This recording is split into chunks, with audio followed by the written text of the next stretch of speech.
Hola, ¿cómo están? Bienvenidos a un nuevo episodio de Dosis. En esta ocasión tuve la oportunidad de platicar con Arturo Loera, un gran amigo, escritor y poeta chihuahuense. Platicamos sobre su infancia, sobre cómo fue crecer al lado de 3 mujeres, sobre cómo casi se convierte en mercadólogo antes que en escritor y poeta, y también platicamos un poco sobre el sistema cultural mexicano. Espero les guste. Dosis.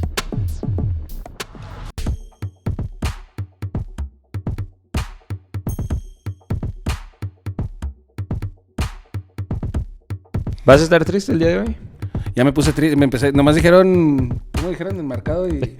¿Y por qué te pones triste? ¡Pum, güey, para abajo! Que no sé. Cambiamos de presentación. Sí, no, sí. ¿Y por qué te pones triste? No, voy a estar más acá. Puedo ser más juvenil, chavos. ¿Cuánto tiempo tenemos de conocernos? Estoy haciendo COVID. ¿Cuánto tiempo tenemos de conocernos? 2016. ¿Cómo llegaste 5 acá? años. Por Aure. Recomendado. Recomendadito, pero no tardaron en hablarme porque Miriam no me quería, acuérdate. Esa nunca se me va a olvidar. Miriam, si estás viendo. Mándale saludos a Miriam. Miriam, si estás viendo, es que mala onda. Pero gracias. Pero te hablamos y aquí pero estás. sí me hablaron. Aquí Bienvenido. andamos. No, muchas gracias, Nacho. Muchas gracias, Pedro. Ya no lo habías reclamado varias veces. No lo había reclamado, pero decía, bueno, pues... Bueno, eso no puede salir, gacho. No, gacho, sí, güey. Así ya no se había reclamado nada. No seas así. Así estoy porque me invité, ¿no? ¿De qué quieres? Que casi es verdad, pero bueno. ¿De qué quieres que hablemos? ¿De la 4T? Uh-huh. ¿O de la literatura, el arte, la poesía? La poesía estaría bueno. ¿Más que de la 4T? Sí, por favor. Bienvenido. Muchas gracias, Nacho. ¿Cómo están, amigos? Bienvenidos una vez más a un episodio de Dosis. En esta ocasión estamos con Arturo Loera, un poeta, reconocido poeta y también con varios premios de los cuales vamos a hablar ahorita más al rato. Que tengo el honor de considerarlo un amigo. Colabora acá con nosotros y pues hoy nos tocó tenerlo por acá. Gracias. No, muchas gracias, Nacho. Ustedes, al equipo. La neta, las sesiones de Dosis están bien chidas. Pero no quiero que vayas a estar triste el día No de voy hoy. a estar triste, lo prometo. Me voy a soltar porque ya me regañaron por cambiar el tono de presentador. ¿Eres escritor o eres poeta? ¿Hay diferencia? Está muy interesante la pregunta porque, por ejemplo, hace un amigo, un poeta de Querétaro, Horacio Guarpola, tuiteó hace algunos años de por qué al escritor le dicen escritor si es cuestión de narrativa y por qué al poeta no es un escritor si también maneja el lenguaje, como si el poeta fuera una figura aparte, ¿no? Y como si el poeta siguiera siendo ese ser marginal que como hace poesía y nadie lo entiende, pues está a un lado del mercado o de la consideración de escritor. Por lo tanto, él hacía como el manifiesto de yo me considero escritor, dentro de lo que escribo está la poesía, pero escribo muchas otras cosas. Esa construcción siempre es importante por eso, porque el poeta lo catalogan como el que solo escribe poesía, pero yo me considero que ya pertenecemos a una generación, al menos lo que me ha tocado ver en el país, que estamos escribiendo ensayo, estamos metiéndonos un poquito a la novela, estamos jugando con la dramaturgia, estamos ya jugando con la mezcla de los géneros que el siglo XXI y el internet permiten realizar, ¿no? O sea, incluso ya jugar con otras artes, con artes visuales, con artes que se ha hecho desde el siglo pasado, obvio, o desde antes, pero que ya se van afianzando como la normalidad en el arte. Entonces, para la pregunta, me fui, pero escritor y dentro de escritor más especializado en la poesía. ¿Es arte, la poesía? La poesía es el arte y creo que de los primeros, en los cantos ditirámbicos, en las grandes odiseas o en las grandes representaciones artísticas en los tiempos de los griegos y demás. Entonces, como una representación, como una conexión con el mundo y como una conexión para explicarse el mundo. Siempre lo he dicho, incluso cuando se habla solamente de mitología, si nos ponemos a preguntar qué es la mitología básicamente es la manera de explicarse el mundo en un contexto determinado, ¿no? En un periodo determinado. ¿Por qué la manera de los griegos para decir por qué están saliendo rayos, por qué caen rayos del cielo? Porque arriba hay un cabrón, ¿puedo decir majaderías? Lo que quieras. Porque arriba hay un cabrón que está aventando rayos porque está enojado y que vive en el Olimpo, y cómo se crea toda una narrativa, hasta cierto grado poética en un inicio, porque es un canto la poesía, empezó como canto, y cómo ese es pues el principio de todas las artes, vaya, de la representación junto con la dramaturgia, junto con el lenguaje, pensándolo en un aspecto incluso visual, si tú piensas en las cuevas de Chauvet, estas cuevas en Francia donde están los primeros jeroglíficos, perdón, los primeros pues, dibujos de... No me acuerdo el nombre. Los primeros dibujos de ancestrales, para ellos tal vez no era arte, pero sí era una manera de estar en el mundo, ¿no? Y de comunicar y que al mismo tiempo puede haber tenido una función meramente comunicadora, pero que con el tiempo, si lo insertamos en el sistema del arte, puede ser catalogado como arte, ¿no? Arte rupestre, sobre todo. Entonces, la poesía siempre ha estado a mí por lo que me gusta la poesía, por lo que me gustó la pregunta, es precisamente porque siempre ha estado en la problematización de qué es el arte, ¿no? O qué no es el arte, o qué es poesía, qué no es poesía. Pero la verdad ya siento que ya llegamos, hace poco hablaba con Raúl Aníbal, otro escritor de acá de Chihuahua, ya llegamos en un punto en el que preguntarnos qué es poesía, qué no es poesía es ocioso. Si un creador somete o injerta su creación dentro de un sistema que él cataloga como poesía, es poesía. Que sea buena o mala poesía ya es otra cosa. ¿Qué hace una poesía buena o mala? Porque te iba a preguntar, ¿qué hace a un poeta? O sea, poeta. Yo en mis 18 años, 19 años escribía poemas. ¿Ya era poeta? Todos, sí. O sea, es que sí. O sea, todos pasamos por algún momento en que la palabra escrita fue nuestra manera de expresarnos. Y el arte en principio es expresión. O sea, hasta el diario que teníamos de pequeños puede haber grandes momentos de expresión y grandes guiños artísticos, ¿no? La pregunta de qué es un poeta o qué es buena poesía y mala poesía es la discusión a lo largo de los siglos, que probablemente esté, pero que ya se va delimitando en otras aristas. Por ejemplo, me gusta el siglo XXI porque ya no está delimitado a la romantización del poeta, este ser que sufre. Ustedes me dicen, por ejemplo, no, es que tú parece que siempre estás triste. Ahorita quiero hablar de eso. Ahorita hablamos de eso, pero créeme que no es porque sea poeta, ¿no? O que se tiene la romantización de la figura del poeta como es, un ser que vive al margen, que es romántico, que por lo general tiene un departamento todo feo y toma todos los días. O sea, sí, pero no te creas, no es cierto. Esa romantización del poeta como casi un héroe, ¿no? Como un héroe romántico incluso, que es capaz de suicidarse o de morir por su causa, por su creencia y demás. Y con el paso de los años y de los siglos nos hemos dado cuenta que un poeta también puede ser... Para empezar, un poeta es una persona que tiene deudas, que paga cuentas, que tiene que trabajar, que tiene que hacer un montón de cosas dentro de la cotidianidad. Lo que lo distingue, por decir, de esa rutina, porque es muy difícil, es muy diferente, y eso lo hablaba también con Raúl, y me lo decía él, la rutina de la cotidianidad, es que el poeta logra ver en la cotidianidad ciertos brillos, ciertos gestos, ciertas cosas que pasan desapercibidas para los demás, en teoría, precisamente por esta presión también social. De hecho, el último libro que va a salir, el editor me sugirió para bien, cambié el título, se llamaba El siglo de los lotófagos, que era más metafórico, jugaba con la figura de los lotófagos en la Odisea. Y él me dijo, no manches, ayúdame a venderlo, ¿no? Tienes otra sección dentro del libro. Sí, la neta. Tienes otra sección en el libro. Buen editor. Saludos a Víctor Santana, si lo ve. Me dice, tienes otra sección en el libro que se llama Algunos sueños sobre el capitalismo. Y ese como título me atrae más, me gusta por esto, creo que condensa la idea del libro. Y me puse a pensar y le dije, claro, ¿no? Acepto la propuesta como editor. O sea, eso sí no tuve ni por dónde pelearla. Porque a fin de cuentas, pues no deja de ser un mercado también a donde se va a donde se va a sumergir el libro, la propuesta, pero con eso me di cuenta de que, claro, pues, con una labor poética consciente, el capitalismo se presentó en mis poemas como contexto. Incluso en un poema creo que los versos que definen es que a pesar de que se llama Algunos sueños sobre el capitalismo, para los que vienen en busca de teorías, yo solo tengo una manzana en la mano. Para mí fue decir como, este es el contexto que tenemos. No voy a teorizar, no voy a pensar en Marx al momento de salir a la calle y ver la cotidianidad, ¿no? Pero de alguna manera todo eso está inmerso en la labor, en una labor personal y en una labor de visualizar el contexto en el que estamos, y el contexto que estamos es el capitalismo, con sus defectos y virtudes, que últimamente y más nos hemos dado cuenta son más defectos que virtudes, ¿no? Ahorita podemos entrar en un debate. Estaría padre.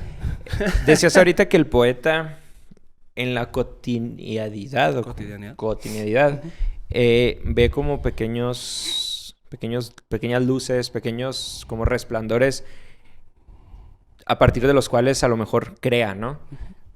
Entiendo que así es prácticamente cualquier artista, ¿no? En cualquier, claro. En cualquier industria que tenga que ver con el arte, ¿no? O sea, son gente que ve, o sea, que ve un poquito más allá en el día a día y a partir de ahí crea, ¿no? Lo que sea. ¿Cómo era Arturo Loera de niño? ¿Eras melancólico de niño? ¿Eras un niño normal? ¿Jugabas? ¿No jugabas? Pues que quiero considerarme que era un niño normal. ¿Veías Jugaba... estos halos de luz? ¿Te mandaban por las tortillas? Fíjate, ¿Cómo era sí. Arturo Loera? No, de hecho, de hecho tengo uno de las tortillas.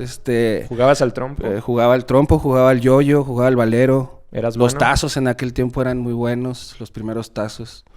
Me considero con una infancia normal, porque te digo, esa cuestión de romantizar la idea. Cuando llegas a verlo, cuando llegas a alejarte un poco, ya sea por cronología o por edad precisamente, o incluso te puedo decir, y supongo que de eso hablaremos más adelante, cuando me toca irme a la Ciudad de México es cuando escribo los primeros poemas sobre mi infancia. Porque no sé si inconscientemente necesitaba esa distancia para poder escribir sobre eso, una distancia incluso geográfica. Ya metafísica y demás, pues es otro rollo. Pero me considero que fui un niño normal, si me veo en seco, o sea, iba por mi abuelita, vivíamos en Parral un rato antes de venirme acá al kinder, mi abuelita me daba para ir a las tortillas, era el niño que se quedaba con el cambio, le jugaba a la maquinita, a la Kino Fighters, que sigo jugando hasta ahorita cuando se puede, el armo medio, o sea, gastaba nomás los pesos. ¿No sabes qué son las ranitas? No. Con las tortillas de maíz. No, ustedes no saben. Es que mi abuelita me hacía ranitas antes, que eran tortillas de maíz, calientitas, recién traídas, bañadas con mantequilla. Ah, sí, y con sal. Y luego como pero le decía ranitas. Mi abuela le decía ranitas y su madre sabía. Ahí está una metáfora, ni sé cuántas.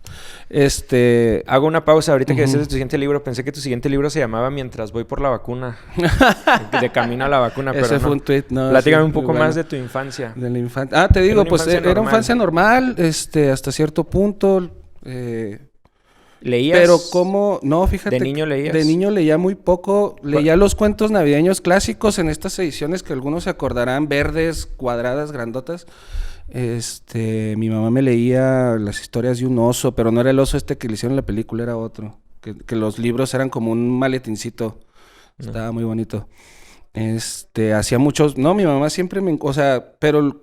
Te digo, o sea, sin romantizarlo, pues como lo haría alguna madre. Yo sé que la diferencia en los hogares mexicanos es muy grande en algunos aspectos, pero mi madre siempre me trató como de tener ahí. Y si nos vamos, esto ya es algo que he dicho en otras ocasiones, o sea, yo tengo la memoria de que mi primer libro fue, o sea, ya primer libro me voy a sentar a leer un libro completo, fue en la primaria y fue Juan Salvador Gaviota, que supongo que es el clásico de muchos que empiezan. Código Da Vinci.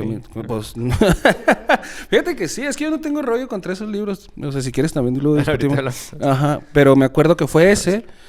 Y la poesía creo que llegó mucho después, o sea, realmente los primeros libros fueron de narrativa, luego ya salieron ahí algunas anécdotas que me contaba mi tía o mis tías.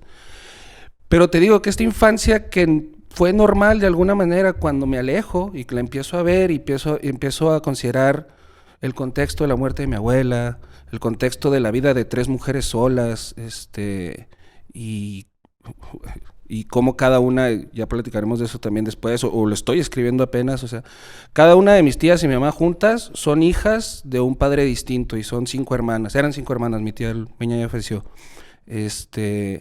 pero como la historia de mi abuela en la sierra, teniendo un restaurante en medio de la nada, que solo atendía traileros, todos esos contextos que pueden parecer la vida normal de cualquier persona cuando los visualizas y te tratas de no encerrarlos, al contrario, de abrirlos a múltiples acepciones o múltiples interpretaciones, es cuando hay un trabajo ya, podemos decirlo, primero de observación, como la de todos los artistas que bien mencionados ahorita, y después de abstracción, y después de, híjole, lo bajo al papel, ¿no?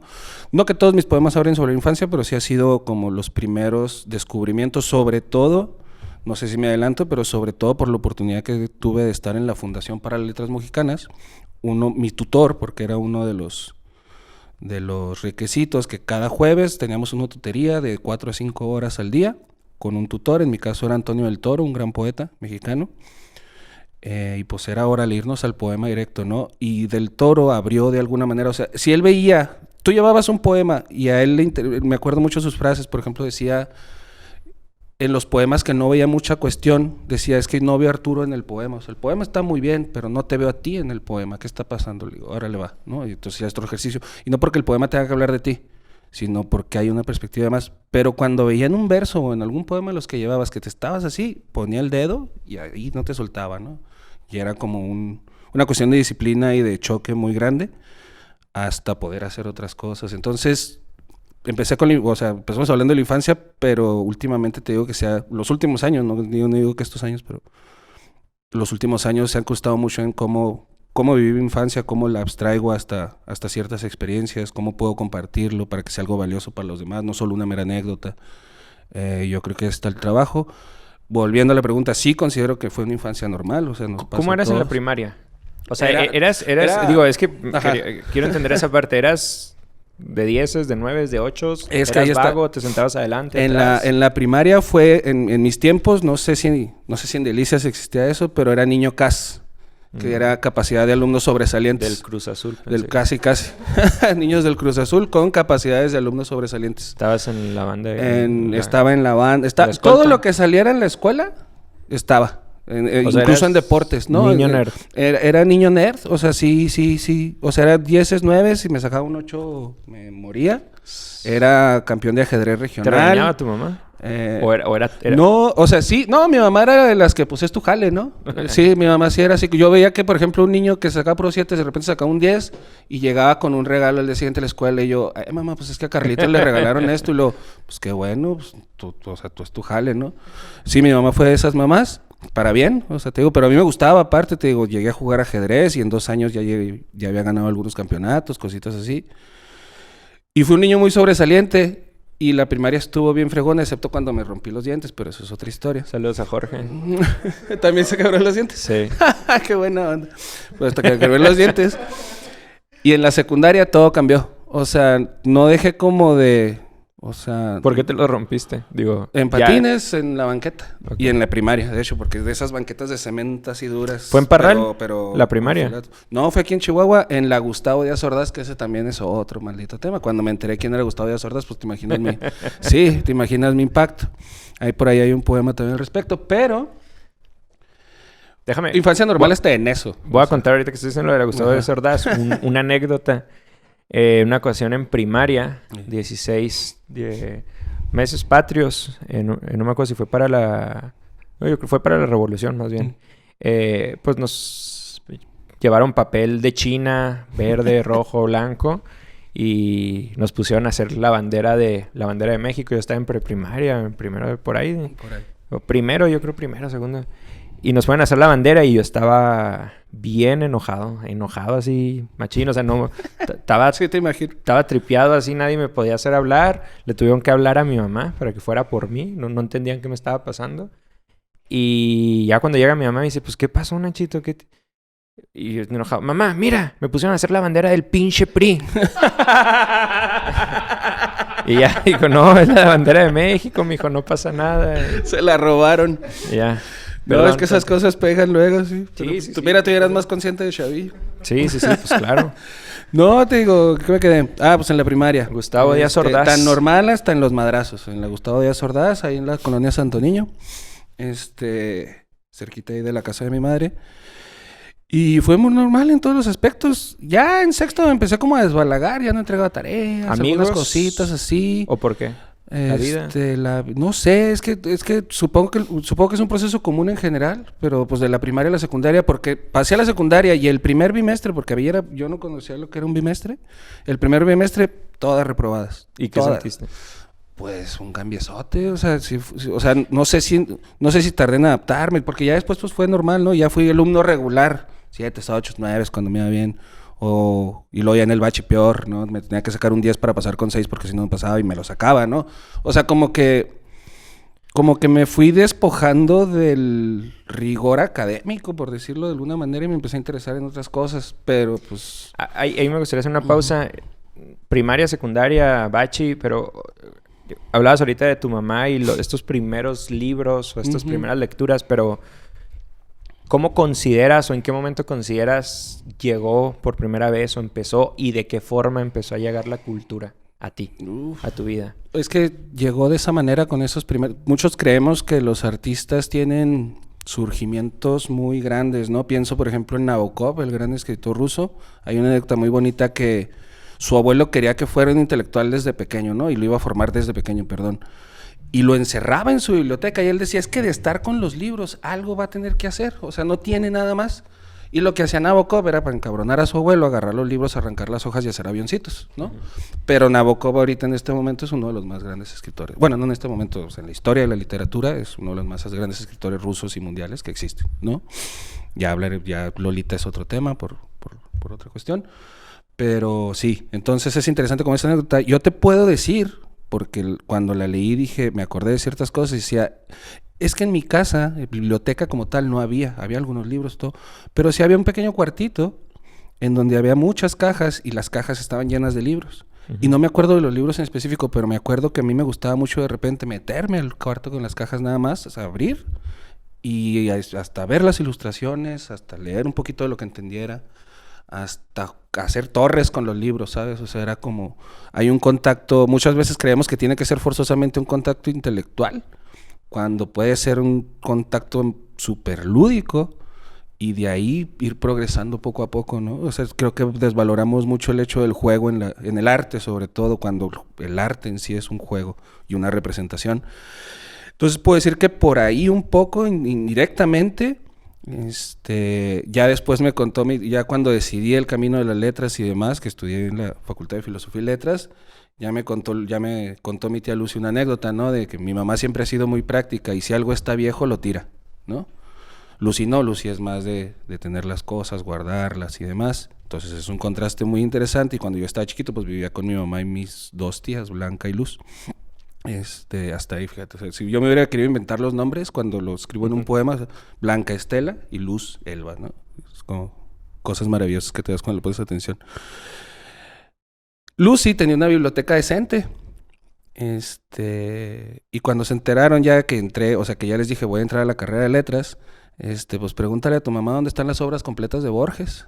Y volteé a mi mamá y dice, eran libros viejos y los tiré a la basura, ¿por qué?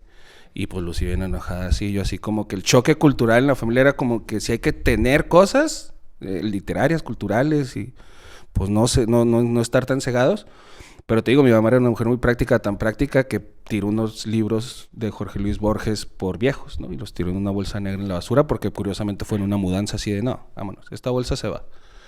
Y te digo, ya cuando lo supe la anécdota, que no me enteraste que tuve 18, era como hubo un contacto. O sea, hay un contacto indirectamente del que no eres totalmente consciente, pero que está ahí, que hay algo ahí. Por eso...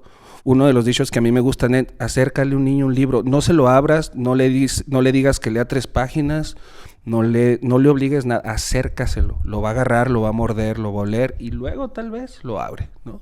Y empieza a ver. Decía Niela que una de las peores cosas que nos pueden hacer en la primaria es ponernos a leer el Quijote no, o es que de hecho, a dar este tipo de literatura. Creo que vi la publicación y lo pensé porque ha sido una de mis, desde que estábamos en la carrera. Yo dentro de la carrera no entendía por qué teníamos un concurso de El Quijote, ¿no? El Quijote te acompaña o El Quijote, no me acuerdo cómo era. Si en la universidad apenas lo estamos analizando, apenas lo estamos entendiendo, lo estamos valorando y no a todos nos está gustando de alguna manera que ya después cuando lo relees te das cuenta de la grandeza de Cervantes. Pero imagínate eso está viendo tanta literatura juvenil, infantil, diferente, que le puedes hacer, que ese acercamiento que te digo, no te voy a obligar a que lo leas, toma, juega con él, ¿no? Te digo, muérdelo, tíralo, ráyalo, ábrelo para rayarlo y algo se te va a... O sea, es así. Pero el Quijote es incluso antipedagógico. Yo siempre, cuando estaba en la facultad, yo siempre lo peleé así, no les puedes poner, los vas a vacunar contra la lectura. Si llegan después de varios años, si empezaron con Harry Potter, déjalos que sigan con Harry Potter y después pasarán otras cosas si quieren o no, pero ya tienen por lo menos el hábito de la lectura. Si les pones el Quijote cuando todavía no tienen una noción, ni una práctica, ni una disciplina, pues los vacunas y van a creer que toda la literatura es así, no porque sea mala, sino por difícil, intrincada, de hace varios siglos. Yo siempre presenté eso de los concursos del Quijote como antipedagógicos. Incluso cuando me invitaban a ser jurado, yo les decía, no puedo, lo siento, no creo en eso. Los están vacunando y pues qué mala onda, en lugar de... ¿Qué querías? O sea, estudiaste letras. Uh-huh. Bueno, esa es otra. No. ¿Por qué estudiaste letras? ¿A qué querías dedicarte? O sea, digo, hay niños que quieren ser bomberos, Ajá. hay niños que quieren ser policías, hay niños que quieren ser poetas. ¿Qué querías ser No, tú? fíjate. Pues es que fíjate ¿Cómo se desarrolla esa pasión? Digo, hemos venido entendiendo cómo se fue desarrollando tu introducción a las letras, a la cultura, pero ¿en qué momento dices, voy por las letras por las españolas? letras, es muy buena. Es que tendría que irme un poco atrás. Pues es Porque que tú te aceleras y te vas Lolo sí, para... perdón, sí. Yo me la quiero llevar tranquila y... Me llevo todo. Yo iba apenas en segundo de primaria y tú ya estás acá otra vez. No, pero me quebré los dientes como en cuarto. No te creas, ¿Qué te lleva a las letras? Es que, yéndonos estudiar. por partes, dices, ¿qué quería hacer? Yo me acuerdo que de chavillo no quería hacer nada, o sea... Y es algo que después le copié una respuesta a Camilo José Cela, un premio Nobel español, bastante nefasto. Pero él decía de cuando me preguntaban de pequeño qué quería hacer, yo me ponía a llorar porque yo quería ser todo menos grande, ¿no? Y era más o menos una posición similar en la que, pues, ¿qué quieres ser cuando seas grande? Pues no quiero ser grande, ¿no? No me interesa. Y no quiero ser nada realmente.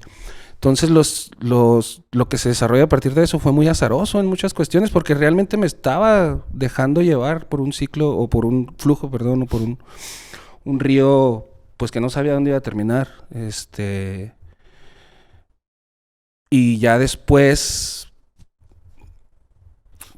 ya en el bachi, por ejemplo, ya que era el momento de decidir la carrera, ¿no? Por ahí de sexto, séptimo semestre. Sí. Yo no tenía claro qué, ¿no? O sea, yo seguía, estuve en el taller de dibujo técnico. ¿Cómo te iba Pero con también las estaba en el matemáticas? paquete. Me llevo bien hasta cierto... O sea, sí me interesa porque incluso no me acuerdo cómo mezclé los dos paquetes de contaduría y de dibujo técnico.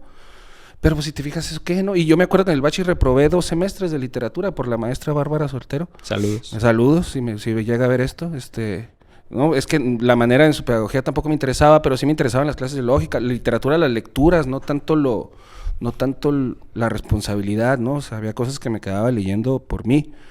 Pero nunca había como un interés o sea, yo no tengo esos poemas a los 15, a los 14, a los 16, a los 17. De hecho, yo me considero, eso lo hablo más adelante, pero yo me considero un poeta tardío en muchos aspectos y más como se ha reflejado en el siglo XXI de estos poetas jóvenes, ¿no? Pero ya que pasa eso, yo me acuerdo que ni a la graduación voy, y no le quiero acoplar a Joaquín Cosío, que quede claro, porque ya cuando vi la entrevista me solté llorando. No fui a la graduación, pero porque esa noche estaba trabajando cuando estaba en Mariachuchena, acá en el periférico. Yo era garrotero, era mesero, ayudante de mesero, ¿no? Ni siquiera el mesero. Y estábamos juntando una lana, no me acuerdo exactamente para qué. La graduación fue el mismo día que no me dieron permiso. Me acuerdo que después los alcancé en la fiesta. Pero te comparto esto porque hasta ese grado no sabía todavía. Yo veía a mis amigos, no, yo me voy a ir a Conta, no, yo me voy a ir a Derecho, no, yo me voy a ir a no sé dónde. ¿Y tú? Y le digo, no sé. Y luego ya se me prende el foco cuando salen las fichas. Y dije, pues mi tía Blanca estudió Mercadotecnia en el TEC 1, creo. Y antes, a diferencia de ahora, las fichas se sacaban en fechas diferentes. Las WASH y el TEC tenían fechas de entrega diferentes. Después las juntaron. Y pues ya habían cerrado las de la UASH y estaban las del TEC, pues me fui al TEC y me quedé en semestre 0, me acuerdo. ¿De Merca? De Merca. Algo de Merca. Colega. Sí, pero aguanté el semestre 0, aguanté el semestre 1 y a finales del semestre 1, o sea, fíjate lo curioso, porque no me iba mal, o sea, estaba bien. Aparte que semestre 0, pues es semestre 0, pero el semestre 1 también, o sea, no me iba mal. Y un día el Alejandro, un compa, el Pollo, que también le tengo ahí por ahí un poema que nunca leyó. Al Pollo. Saludos al Pollo. Me dice, oye, ¿me acompañas a la Facultad de Filosofía y Letras? ¿A dónde? Yo ni sabía que existía. O si la había de mentar, ¿no? A la Facultad de Filosofía y Letras a ver a mi novia. No quiero ir solo porque todos sus amigos están bien raros, ¿no? Me decía, ¿Pollo era del TEC? Pollo era del TEC. Ajá. Me decía, ¿me acompañas? Está aquí, o sea, pues imagínate, estamos en el TEC 1 y la facultad está en la UASH ahí de la deportiva. Y acompáñame, no quiero ir solo, ¿no? Y yo, órale, va. Pues claro que llegamos, el vato con su novia, me quedo al ladillo como el mal tercio. Veo a los amigos de la novia y les empiezo a preguntarme por mera. O sea, por mero hasta ocio, no sé qué, bueno. ¿Qué hacen aquí? ¿Qué hacen aquí? Casi, sí, ¿qué hacen aquí? No, tenemos clases de esto y lo otro. Y luego me empezaron a hablar de la lógica, de la literatura, algo de filosofía, introducción a la filosofía. Como que empecé a racionalizar y a razonar también. Y dije, caray, Y entonces me acuerdo que esa noche ya se quedó el pollo con su novia, yo me regresé a la casa, pues te digo, vivía ahí mismo en la Santo Niño, abajito. Y me puse a pensar y entré a la compu, investigué Facultad de Filosofía y Letras, Historia, egresados, cositas así. Campos de trabajo incluso, ¿no? Todos salimos para maestros, eso también es otra curiosa. Todos podemos salir para maestros, pero está bien triste eso. Ya fue en la carrera hasta que me enteré que podíamos hacer otras cosas. Empecé a ver todas las aristas que englobaban la carrera de letras en específico, porque filosofía no se me hacía todavía como algo en el horizonte. Y pasan ya se va a acabar el semestre en el TEC, faltan algunos meses para que se saquen las fichas en la UACH. Y me acuerdo que hablo con mi mamá y en ese aspecto te digo... Todavía. No, estaba en el 1, ya a punto de terminar y pasar al 2 y con buenas calificaciones que en la letra en letra repetí lo de... Panteras y ya todo. Traía todo. Y en letra repetí parece que repetí las formas de la secundaria porque empecé reprobando muchas porque ya la dinámica de lectura era otra, ¿no? ¿Leías? Pero, sí. O sea, si eras un lector... Pero obviamente, ¿qué te puedo decir? Lecturas más comerciales. Pero leía, ajá. No tan especializadas en la literatura y con los libros que te darían mi tía Lucy, que era la que te digo que tenía esas cajas, o algunos libreros que agarraba hasta por ocio. Y había un interés y pues, sí. ¿Hablaste con tu mamá? Hablé con mi mamá. Y con miedo, hasta cierto miedo, porque pues a pesar de no saber, o sea, a pesar de tener la idea de la carrera de letras o demás, pues está tan mal vista que de qué vas a vivir, de qué vas a hacer, ahí puro marihuano, puro loco, puro esto, ¿no? Está el estigma que permanece aunque la época avance, parece que no va a cambiar. El estigma, no la gente, porque al contrario entras y te ves que somos una bola de ñoños que amamos la lectura, ¿no? Y que se va desarrollando conforme la carrera y que vas viendo otras vertientes. Pero hablo con mi mamá, me acuerdo que estábamos en la cocina, estamos comiendo, se queda muy seria, le digo, voy a sacar ficha para la UACH. ¿Para qué carrera? Letras. Se queda seria, me dice, la clásica. Mira, mijo, pues el que es perico donde quieres verde, que te va muy bien y a ver cómo te va, ¿no? Yo no te voy a obligar a estudiar nada, ¿no? No te voy a decir, quiero un doctor, quiero un abogado, ¿no? Y yo, pues órale, fue como el primer apoyo, ¿sabes? Y cuando decido entrar a letras, empiezan a salir un montón de anécdotas, como la que te digo de las obras de Borges. Mi mamá me compartía así de, tu papá escribía, ¿no? El licenciado Loera escribía. Tu papá escribía y Lucy, sí, de hecho por aquí tengo unos textos y creo que son poemas y me les pasaban, ¿no?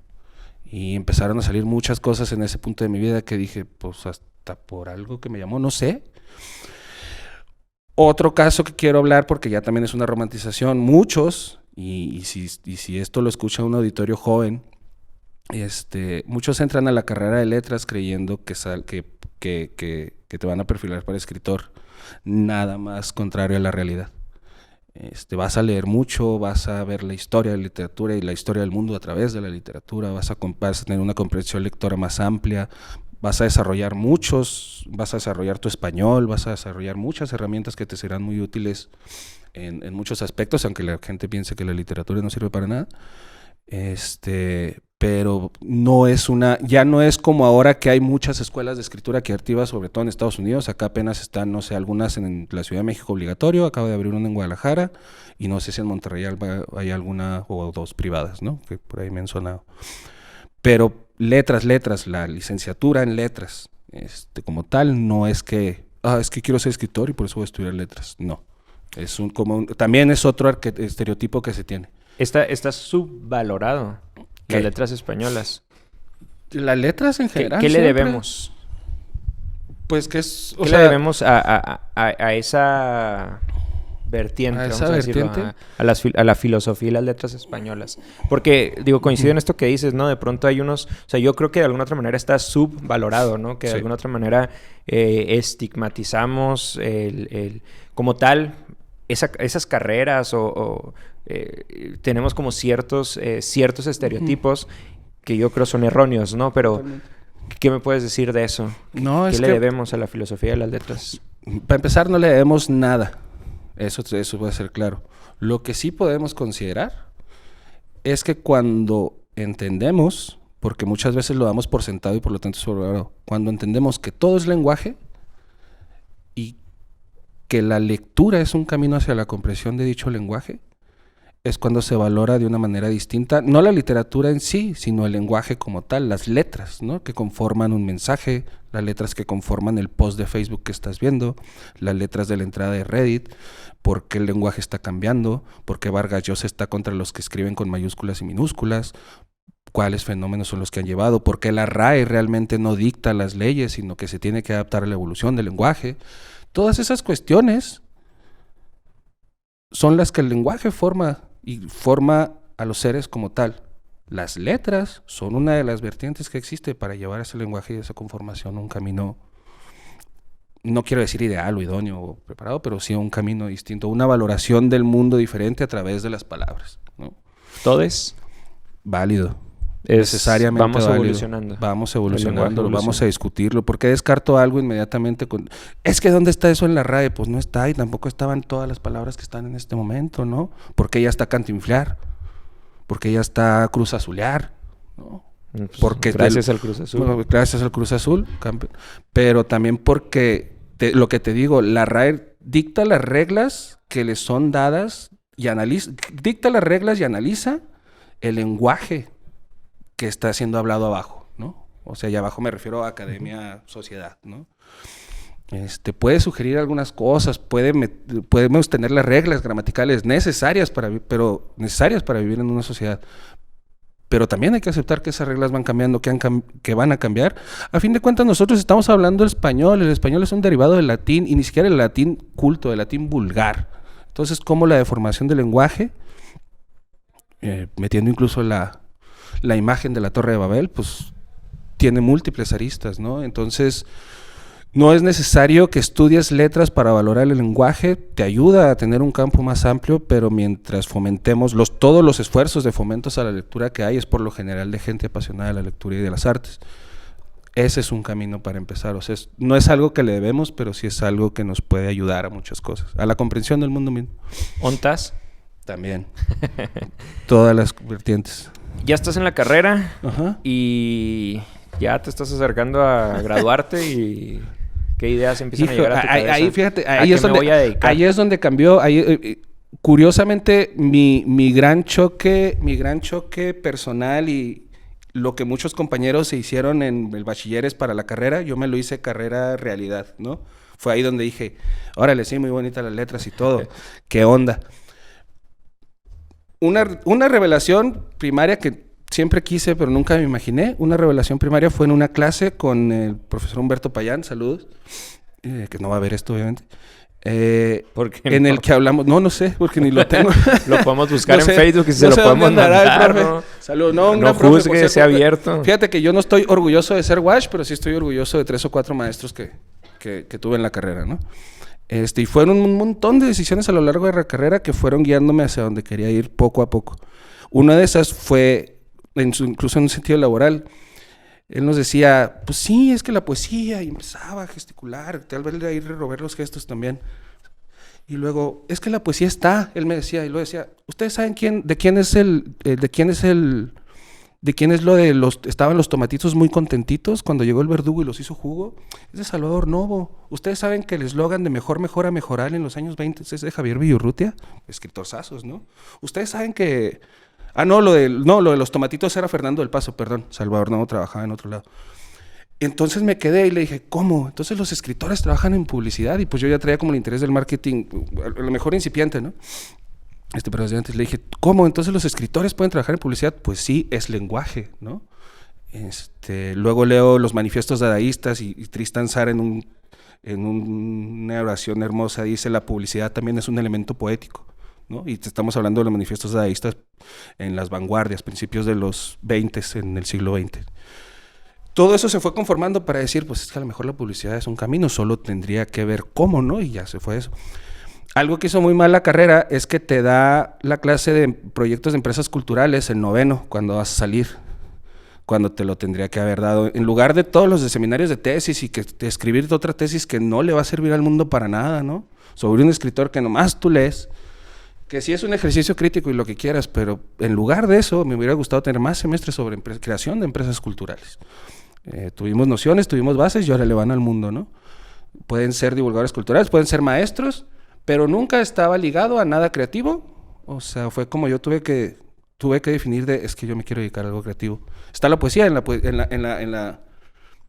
universidad, es cuando empiezo a escribir con el interesito de, bueno, ya he leído lo que considero que me está dando como un permiso para decir algo, ¿no? A lo mejor la soberbia para decir algo, tal vez, que pues en esos momentos no era nada importante y ahorita tampoco. Pero va evolucionando ese deseo por desarrollar algo creativo saliendo, y luego viene el contraste y que pocos artistas se atreven a hablar realmente, porque hay muchos artistas que siguen con la romantización de yo no prostituyo mi arte. Para ellos prostituir es o que te paguen por tu arte, o que esté ligada a alguna fundación, o que esté ligada a cualquier cosa. Uh-huh. Yo a esos artistas les diría, sí, pero yo sí tengo que comer. O sea, es como, necesito vender ese arte. ¿Cómo vendo la poesía en un país donde la poesía no se vende? Donde se vende solo la narrativa y eso la novela, el cuento no tanto. Está empezando apenas. Y me entero, pues hay becas, ¿no? Son unos apoyos, bla, bla, existe tal. Y empiezo a investigar, ¿no? Sabes que hay premios literarios, una dotación y la publicación del libro. Y la distribución, pues, incipiente, porque pues solo en redes de bibliotecas o solo en ferias de libro muy chiquitas o demás. Pero empiezo a ver todo ese mundo, e incluso cuando la decisión importante, y era lo que también estaba pensando en estos días, fue que en 9º semestre, ya incluso con una materia enfocada específicamente a la poesía, nosotros teníamos el horario vespertino, era como de 4 a 9 más o menos. Enrique Servín abre su taller en la Mediateca Municipal. Ya tenía fama como de tallerista, aparte del gran intelectual y escritor que es y que será. Pero en todo lo que yo estuve en la carrera no había tenido la oportunidad, y veo que lo abre, ¿no? Y ya había escuchado hablar de él, ya sabía quién era, ya sabía su papel en la cultura chihuahuense. Y el taller era un día a la semana, creo que los martes, a la misma hora que una clase de poesía, no me acuerdo exactamente cuál, ¿no? Con una profesora que realmente, no voy a decir si hombre o mujer, porque que realmente no respetaba, ¿no? Entonces que también ya empezaba a cuestionarme esas cosas de que... ¿Nos va a ver? Que estoy, no creo, pero no digo el nombre. Pero que realmente ya empezaba a cuestionarme de, pues, qué estoy buscando realmente y qué quiero allá afuera, ¿no? Ya voy a dejar la escuela, ¿qué onda? Pues decido dejar de tomar esa clase, reprobarla y pasarla Eso hacía mucho también, o sea, trataba de no estresarme en el semestre, me la pasaba bomba, me torturaba un mes y me iba bien, ¿no? Ya, o sea, también era un estilo de vida que decidí adoptar porque dije, no, es que no la tengo que sufrir. Yo a un maestro también le dije en una de las clases de los últimos semestres, con ustedes voy a experimentar una cosa, vamos a tener una plataforma, en esa plataforma van a subir 3 ensayos a la semana que va a ser bla, bla, bla, bla, bla. Y yo le volteé y le dije, maestro, perdón, no. O sea, para mí la tortura, para mí la lectura no es una tortura. Y a pesar de que estamos en una institución y que lo entiendo, voy a aceptar los términos de la institución, que va a ser reprobar. Me dice, pues vas a reprobar. Y yo le digo, sí, pero voy a leer todos los libros y nos vemos en el extraordinario si quieren, ¿no? Y si me deja, pues. Porque seguía yendo a las clases y todo, solo no hacía el experimento que se le ocurrió ese semestre. Y dije, no. Me despojé de esa piedra. Yo veía a mis compañeros así vueltos locos, sin dormir, con las ojeras. Y me decía, no, eso tampoco es así, ¿no? Es antipedagógico, de nuevo, pero eso es otra historia. Y digo, ok, voy a sacrificar una de estas materias por ir al taller del maestro Servín. Y yo ya tenía algunas cosas, no te puedo decir que ya tenía el libro, pero tenía algunos poemas, algunas nociones de poesía. Incluso estando al final de la carrera, tenía nociones, tenía inquietudes, tenía búsquedas, pero no te puedo decir que tenía ya la poesía como tal.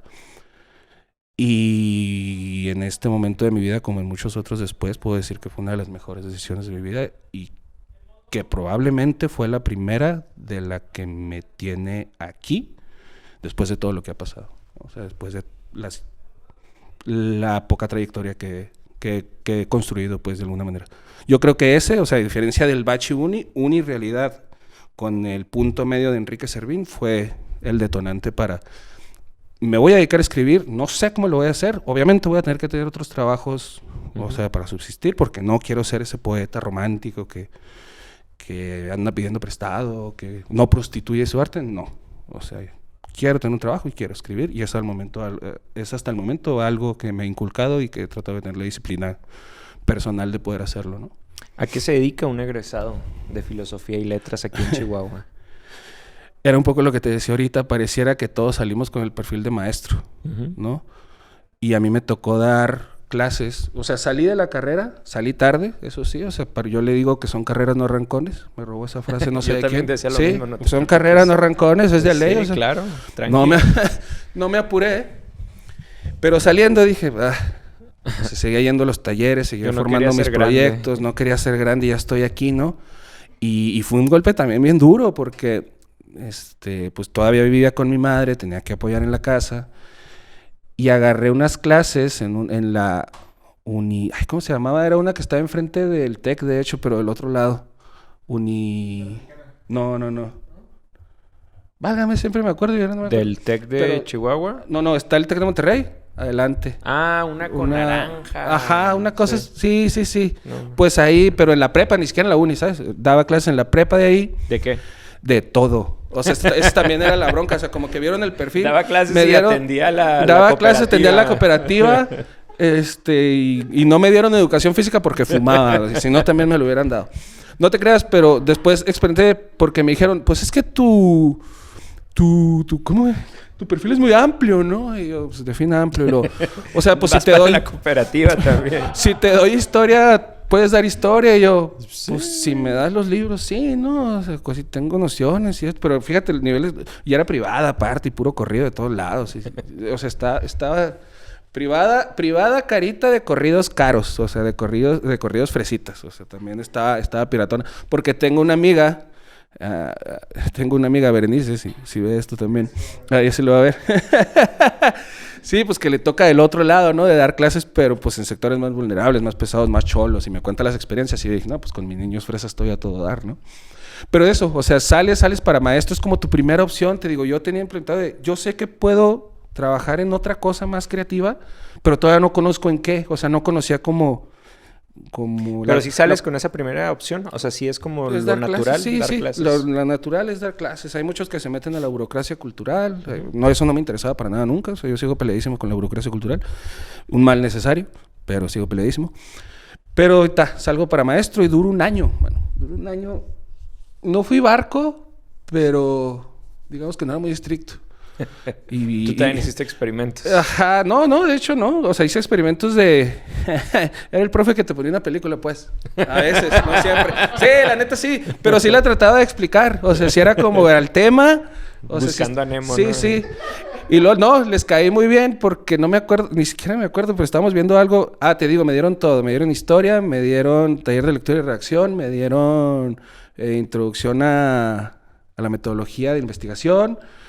Me dieron filosofía y me dieron literatura por semestre. O sea, yo estaba en todos los semestres, pero en diferentes rangos. Era el profe de letras, ¿no?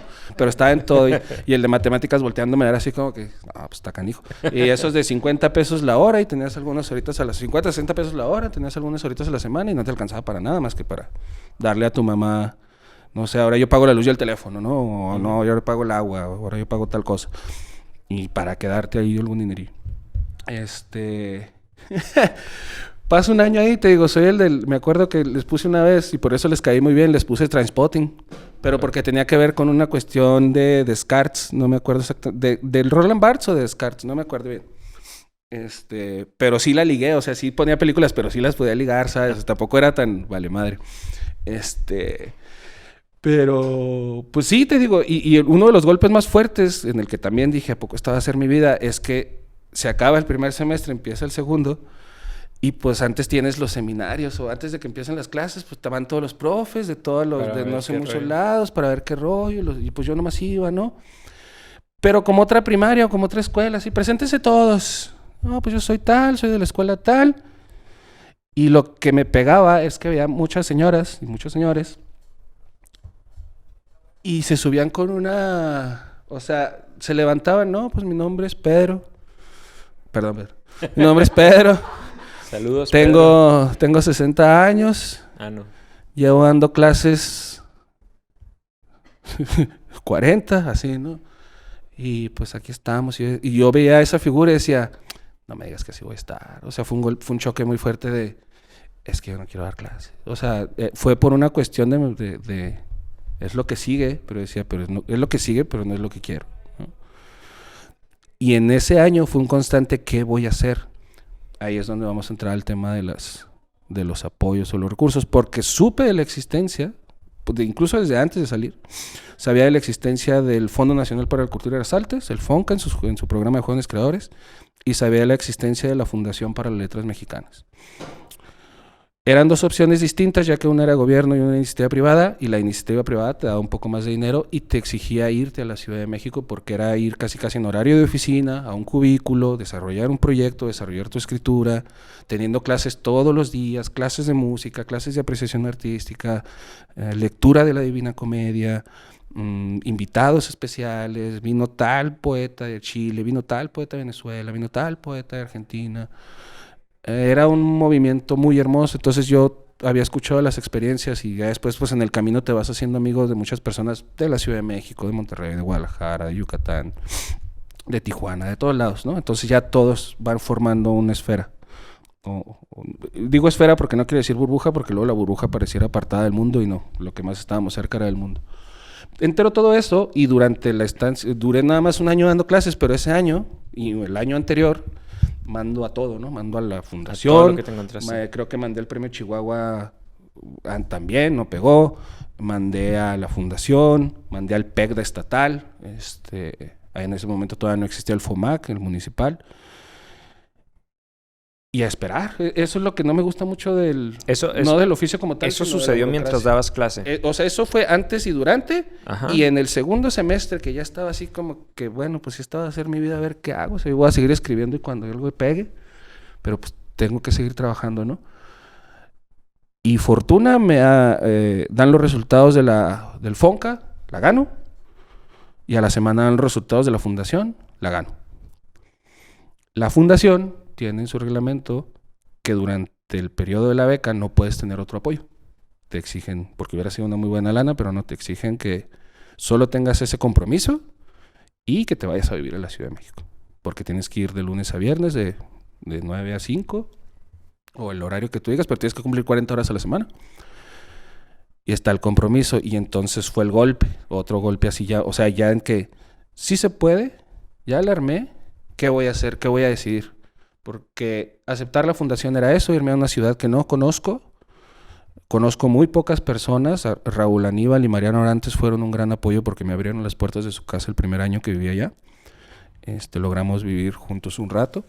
No nos matamos, es ganancia. Y fue antes de eso como comparar, no porque el FONCA sea mejor o no porque la fundación sea mejor o no porque la fundación sea peor, etcétera, pero ahora comparar qué quiero, ¿no? Quiero solo el apoyo monetario porque el FONCA te puedes quedar en tu lugar de residencia, ¿no? Te depositan la lana mensual y no pasa nada y desarrollas el proyecto en el transcurso de un año. Pero quiero eso o quiero irme a la experiencia de la Ciudad de México, ¿no? Que representa a seguir creciendo, ¿no? Que fue algo que me di cuenta, pero fíjate que yo siempre me fui con la idea de algún día regresar, o sea, ya fuera pronto, ya fuera después, yo sí me fui con la idea como de me voy, aprendo, aunque suene frío, digo, hago los contactos necesarios, o sea, de amigos que están en el medio, de saber, de conocer las ferias, de conocer su conformación, de conocer su estructura, de conocer qué se está escribiendo en todo el país, ¿no? Porque pues en México seguimos siendo una parte centralista y podemos decir que todo se encuentra allá, pero a fin de cuentas tú puedes escribir en cualquier lado. Jesús Gardea, el escritor de Delicias, el mejor, para mí uno de los mejores narradores de Delicias del país, de Delicias. ¿Existe Delicias? Jáctate, ándale, jáctate. ¿Sí existe? No, sí existe. Bien. Y Jesús Gardea es lo mejor que ha salido de ahí. Y luego Ed Maverick, no te crees. Pero él, por ejemplo, vivió también un rato en la Ciudad de México, se regresó a Ciudad Juárez porque él era dentista y su primer libro lo publicó hasta los 41 años y ya fue cuando fue medianamente conocido. Pero él dijo, pues es que yo ya descubrí que ya no necesito salir de Ciudad Juárez, ¿no? Yo escribo y se lo mando a mi editora allá en México cuando le llegue. Si lo quiere publicar, qué bueno, si no, ni modo. Antes de irte, ¿tú estás dando clases? ¿Te ganas estos apoyos y tienes que decidir? ¿Decides irte a México? Me castigan 3 años del FONCA. ¿Por no aceptarlo? Por no aceptarlo. ¿Pero tú ya eras escritor? ¿Tú ya te considerabas escritor cuando estabas dando clases y todavía no ganabas un premio? Cuando ganas el premio ya te consideras escritor. ¿En qué momento Arturo Loera se vuelve un escritor? Mira, yo comparto con los que dicen que el escritor es el que escribe, ¿no? Que lo publica, no lo publique es otra cosa y que sea bueno o no sea bueno y es otra cosa también de valoración. de la crítica.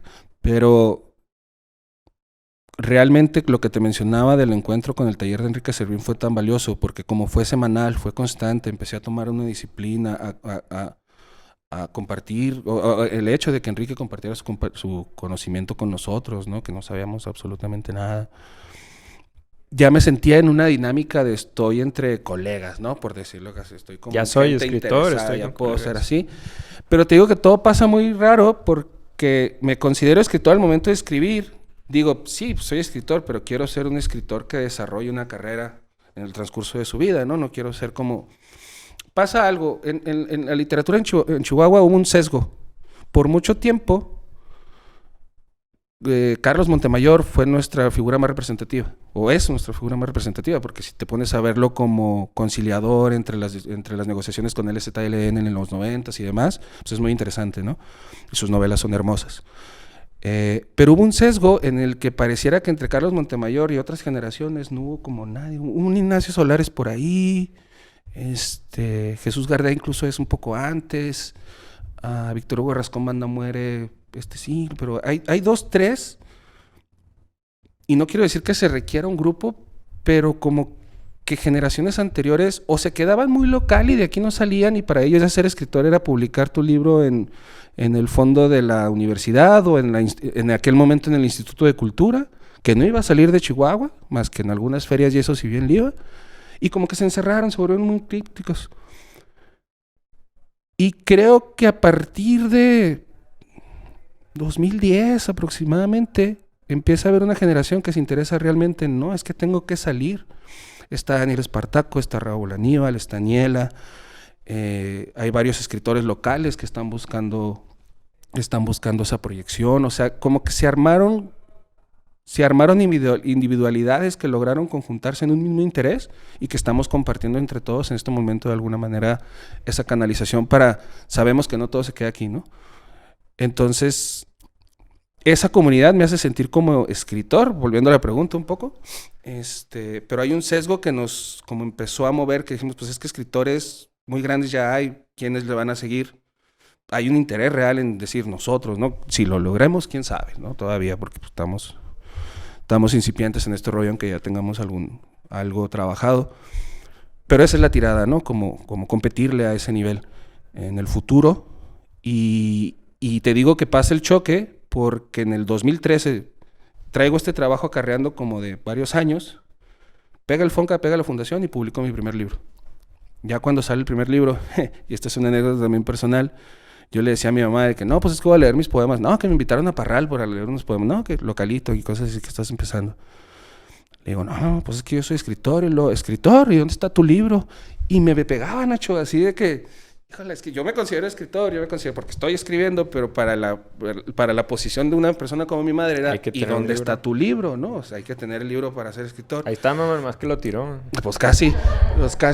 Y no, el primero sale fue la primera colección que también sacó la Secretaría, bueno, el Instituto de Cultura o la Secretaría, no me acuerdo si era Secretaría en aquel tiempo, una colección que se llamaba Soltar las Amarras. Uh-huh. Para escritores jóvenes. Era la primera y salimos publicados 3 y pegó mi libro. Pues cuando me hablan, ya está el libro en imprenta, me acuerdo que voy a las oficinas de imprenta del estado, lo saco en la caja, llego a la casa, abro la caja, le aviento el libro a mi mamá en la cama y le digo, ahí está. Y luego deja tú, y luego lo abre y me dice, poesía. Ya pensaba que iba a ser un juez. Sí, yo le digo, no, pues no doy, ¿no?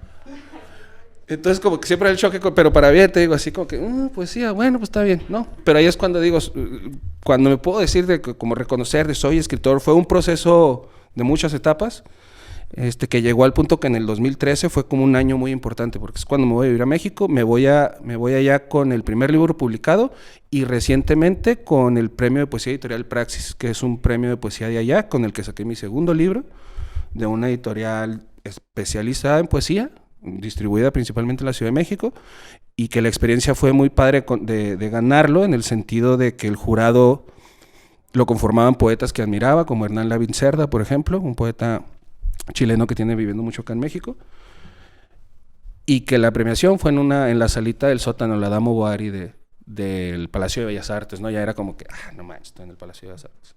Juan Gabriel. Pero ahí yo dije, no manches, igual, futuro. No, no te creas, no, ni a los talones, pero... Tiempo, Ajá. hago una pausa. Tu primer libro, ¿qué se siente? Mi primer libro fue... ¿Qué se siente sacarlo de la caja? Sacarlo de la caja o leerlo, ver que diga ahí Arturo Loera. ¿Te imaginas la adicción? Fíjate que fue un choque también. Hablo de puros choques, pero fue como un... Ya tengo el libro, es un trabajo de muchos años de ver reflejado por fin un trabajo, ¿no? De que poder cristalizarlo. Pero me acuerdo que lo que más pesaba era que me enojaba mucho porque la portada estaba bien fea. Estaba fea, no nos preguntaron, no nada, pero la colección sí salió. Era estos contrastes de sí, ya tengo mis libros, al interior estaban muy bien cuidados, eso sí. Y tristemente, aunque, o sea, ya era como una confirmación, un órale, va en serio, ¿no? Es como, sí se puede, ¿no? Entonces, pues representó muchas cosas, puedo decirte que tuve varios momentos en el que dije, órale va, órale va, órale va. Y esos órale va han llegado hasta hoy que digo, órale va, porque todavía faltan un resto de cosas por hacer, ¿no? O sea, me la paso de jalón en jalón. Me pongo una meta, la meta era publicar, publiqué. La meta era ganar algún apoyo, ya sea de iniciativa privada como la Fundación o de gobierno como el FONCA, pegó. Y el hecho es que me trato de poner metas. El siguiente año va por un premio, el siguiente año va por la publicación. Si no pega ninguno de estos, queda esto. O sea, como trazar una trayectoria, que también es importante decirlo porque es algo que luego dicen de, pues es que si nomás estás buscando las becas y los premios, solo estás buscando validación, pero el artista no necesita validarse por nadie. Y yo digo, pues no, porque los premios, las becas, son una consecuencia de mi trabajo, no un fin. En eso sí comparto con los que dicen que el resto es prostituye. El que escriba solo para ganar becas, premios y distinciones está perdido, porque solo está buscando un objetivo en el que se va a quedar. El que escribe y como consecuencia de su trabajo gana algunos premios o no, porque te puedo decir lo que he ganado, pero nunca terminaremos de hablar de todo lo que he perdido, ¿no? De todas las convocatorias que no han pegado. Eso también es importante, como decir de no es que estemos enfocados en eso, es que sí tenemos... Si los apoyos existen, hay que pedirlos para que, uno, no desaparezcan, o sea, que vean que hay convocatoria, que vean que hay poder de convocatoria, y dos, para poder recibir un pago por tu trabajo. ¿Por qué no? Por tu trabajo creativo, porque pues obviamente tienes el de oficina, tienes otras cosas con las que subsistes y pagas la renta. Pero si tienes una retribución por un trabajo artístico, por un trabajo creativo, me parece un impulso súper valioso, ¿no? Siempre y cuando ese no sea tu único fin. Justo te iba a preguntar por eso, ¿no? Por la coexistencia de los premios y las convocatorias con la industria, ¿no? Uh-huh. El escritor o el premio hace el escritor o sea, digo, me queda clara ya tu postura. No, yo creo que el premio da proyección en ciertos niveles, ¿no? Y se necesita de alguna otra manera. Pero no como una herramienta de validación, porque igual o sea, te pongo un ejemplo del medio, porque hay muchos, ¿no? Pero ya más cercano. Hay una colección que existe todavía, que es la colección del Fondo Editorial Terra Adentro, que por mucho tiempo, de la Dirección General de Publicaciones, que por todo este tiempo se ha encargado como de los autores menores de 35, porque la Dirección General de Publicaciones ya se encarga de los mayores de 35.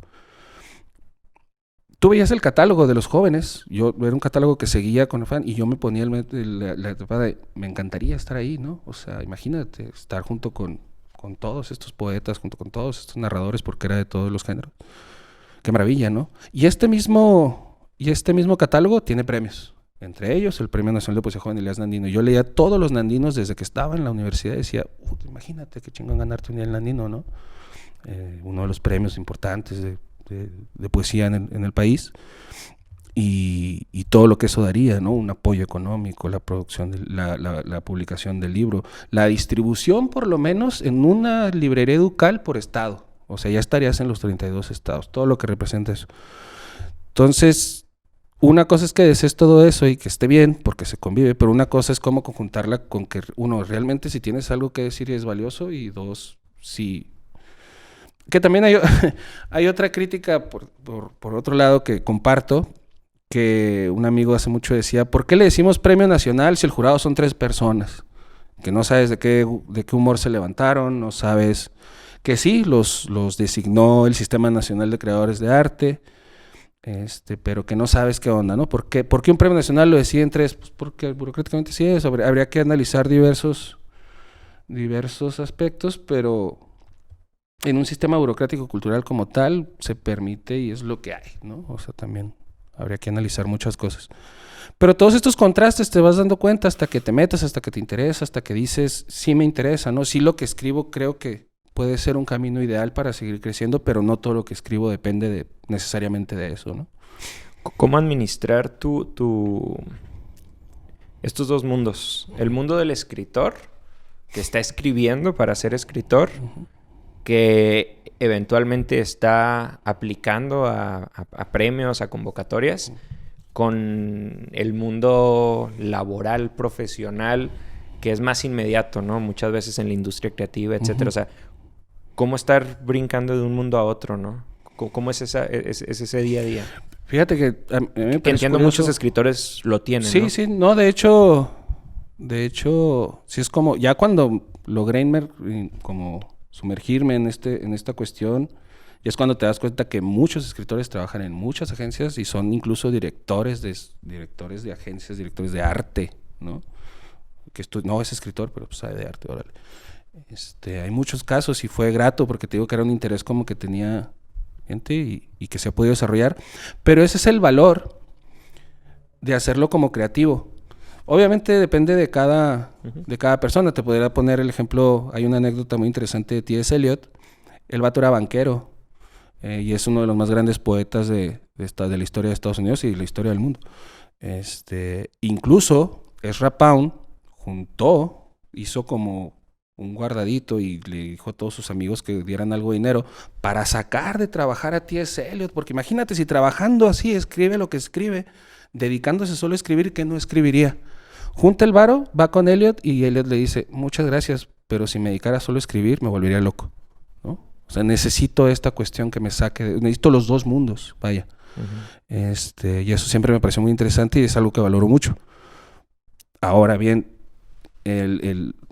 me ha tocado personalmente... ¿Por qué volteas a ver? Pues porque levanto el... Me ha tocado personalmente me ha tocado personalmente, o al menos Victoria, ligar estas dos cuestiones y ligarlas en el sentido del aspecto creativo. Por eso me interesa porque de alguna manera en lo que hago en la oficina es jugar con el lenguaje y lo que hago cuando no estoy en la oficina y estoy desarrollando mis proyectos es jugar con el lenguaje. Entonces no estoy tan apartado en ambas disciplinas, por decirlo de alguna manera. Una me ayuda a otra y una alimenta a la otra. ¿Por qué de pronto existe, y dime si es una percepción o es una realidad, porque de pronto vemos que los artistas, muchas veces el mundo del arte, el mundo de la cultura, pareciera que está muy cargado hacia las izquierdas? O sea, me gustaría entender esa parte, ¿no? Porque aquí hemos tenido tú y yo muchas discusiones claro. y muchos debates. Porque es parte de la formación del artista. Las izquierdas comulgan mucho con el arte. O sea, ¿por qué crees que se da? ¿Es real esa percepción o es solo una idea que tenemos algunos? Es real, surge de algo real. Es una percepción también que se tiene, una romantización tanto de la izquierda como del artista, porque así como ha habido derechas dictatoriales, ha habido izquierdas dictatoriales, o sea, todo cayendo al extremo negativo. Y a lo mejor ahí también podemos entrar en conflicto, pero yo podría decirte una experiencia que la izquierda sabe comunicar cuestiones esenciales como la libertad, los derechos humanos y la libertad del ser y lo que te decía al principio, si tomamos el arte como una libertad o como un juego del ser, la izquierda supo casi institucionalizarlo y apropiárselo, ¿no? Pienso en que los primeros siempre en la UNAM, incluso en aquellas huelgas míticas que hubo y la toma el movimiento del CCH y la toma del Auditorio Che Guevara fue por parte de alumnos de las carreras de letras hispánicas, ¿no? Fueron los primeritos.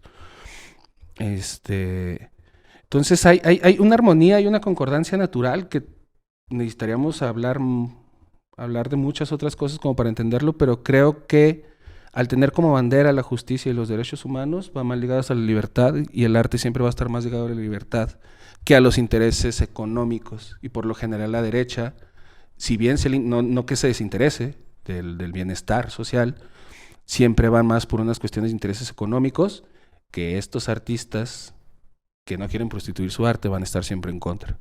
Yo te puedo decir que estoy a la mitad sin ser del PRI. Recientemente ganaste un premio nacional Sí, de poesía joven, Elías Nandino. Sí, el que te decía ahorita, hombre. ¿Y por qué me decías? ¿Por qué Es vuelves a que esta me pongo triste. melancolía? No, es que me acuerdo del yo que lo deseaba, cuando ahora el yo que lo tiene, y digo, pues ahora que sigue, ¿no? O sea, está padre. Digo, sí, o sea, si pegó eso, ahora las tiradas son otras. Pero te interrumpí, perdón. No, dale. No, es que para mí lo que representa ese premio, que de hecho ahora podemos entrar dentro de la política incluso, porque antes estaban desvinculadas las librerías Educal y el Fondo de Cultura Económica con todos los demás fondos editoriales, ¿no? Llega Taibo y dije, no, ¿sabe qué? Necesitamos ahorrar dinero, tenemos que juntar varias cosas que tienen que funcionar. Las librerías Educal con las librerías del Fondo de Cultura Económica y sus editoriales, ¿no? Y a las diversas editoriales. Todo este contexto te lo doy porque además de que es un premio que siempre le tiré, o sea, era como hacer un ejercicio también de un amigo, o sea, que te puedo decir, no lo gané una vez, lo perdí 5 y lo gané una, ¿no? O sea, fue una constancia tras una, tras otra, y esos libros que no pegaron, moverlos a otro lado, pero seguir con la tirada. Incluso estuvo muy interesante porque antes de que incluso, no sé si se lo debo a la 4T, ya podemos discutir eso también. Saludos a la 4T. Saludos a la 4T. La convocatoria era hasta los 30 años y yo llegan los 30, paso los 31, nunca pegó, dije, y el año siguiente, cuando tengo 32, ahorita tengo 34, cuando tengo 32, sale la convocatoria, la leo por no dejar, ¿sabes? Y subieron la edad a 35. Y lo primero que pensé fue, genial, 2 años más para perder, ¿no? Para seguir perdiendo y para seguirme frustrando. Melancólico, ¿no? Sí, claro, para ponerme triste con un motivo. O sin motivo también. Sube la edad, a los 33 le tiro no pega, y a los 34 le tiro y pega. Pues cállate, fue...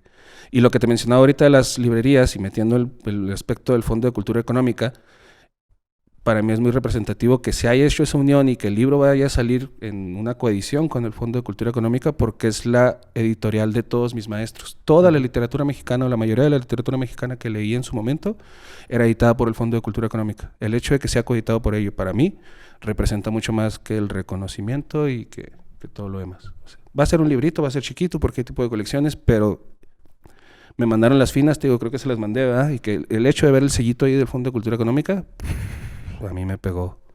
Porque ahí publicó Antonio del Toro, ahí van a publicar próximamente Enrique Servina, ahí ha publicado José Emilio Pacheco, y toda la tradición literaria mexicana ha pasado por el Fondo de Cultura Económica. Es como firmar con Sony Music. Gubernamental, pero sí.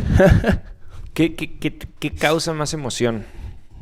¿Ganar el Elías Nandino o ver tu primer libro publicado?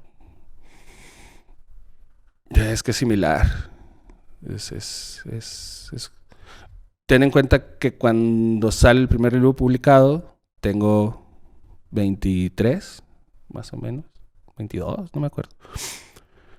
Cuando pega el Nandino pues, es a los 33, 34, ¿no? O sea, ahí como... Yo creo que me emocioné más por el primer libro que por otra cosa. Pero por la edad también, o sea, es como un... sí, y ahora es como un... Sí, o sea, es como lo que buscaba. Pero probablemente si sigo desarrollándome en el trayectoria y lleguen algunas otras cosas, pues va a ser distinto. Depende mucho del contexto también. Arturo, pues ya estamos llegando al casi al final. Sí, ya había Pedro ahí corriendo. Sí, me está... ¿Escribes? Cuando escribes para ti o escribes para el lector? Esa es otra pregunta que voy a tratar de no explayarme. No, tú expláyate. No, porque hay Pero cosas, a mí se hay me cosas acabó el café. Sí, a mí también. Quien te diga que escribe para el otro te está mintiendo, y quien te diga que escribe para sí también. Es una ¿cómo lo puedo decir? Son dos fuerzas conjuntas, o sea, cuando hacen esa pregunta que me parece muy interesante, pienso en Kafka. Kafka no publicó nada en vida, ¿no? Ni La Metamorfosis, ni nada, que La Metamorfosis es el más conocido. Y cuando está a punto de morir, pues le dice a su amigo Max, oye, pues quema mis libros, ¿no? Yo pues ya me voy a morir, yo para qué quiero que anden por ahí. Fallece y Max, no cumpliendo el deseo de su amigo, para bien, pues publica los libros de Kafka como puede, en ediciones pequeñas y demás. Y salen y de repente van teniendo la recepción conforme va pasando el tiempo. Y ahorita Las Metamorfosis de Kafka es un clásico, ¿no? A lo que voy con esto es, o sea, Kafka... Podemos creer que lo escribió para él, buscando ser leído, No lo consiguió, quiso quemarlo, pero ya llegó a nosotros después de todo un proceso. Y con lo que te dije al principio, que escribo para mí buscando transmitir algo, ¿no? Es como, porque escribo desde una experiencia, escribo desde un momento y escribo desde una mirada, pero la poesía siempre ha sido una mirada compartida, no se puede quedar para nosotros. No se puede tener la soberbia de decir que escribes para ti.